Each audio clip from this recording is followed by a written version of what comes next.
সিংহ আর ইঁদুর। একদিন একটা ইঁদুর এক ঘুমন্ত সিংহের মুখের উপর দিয়ে ছুটে চলে গেল।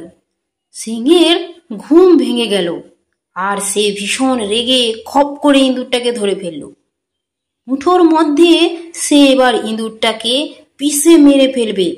ইঁদুরটা তখন খুব করুণ স্বরে তাকে মিনতি জানালো, দয়া করে আমার প্রাণ বাঁচান, আমায় ছেড়ে দিন।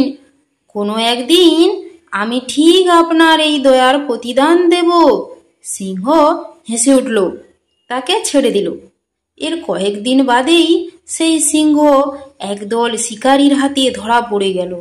শিকারীরা শক্ত দড়ি দিয়ে মাটিতে গাঁথা খুঁটির সাথে সিংহকে বেঁধে রেখে দিল। তার গর্জন শুনে তাকে চিনতে পারে সেই ইঁদুর।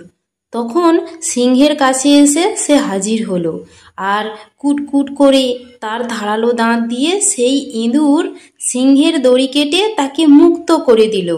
তারপর তাকে বলল, সেদিন আপনাকে আমার সাহায্য করতে পারার কথায় আপনি আমায় উপহাস করেছিলেন। আপনি ভাবতেই পারেননি যে আমি কোনোদিন আপনার দয়ার প্রতিদান দিতে পারবো। এখন দেখলেন তো।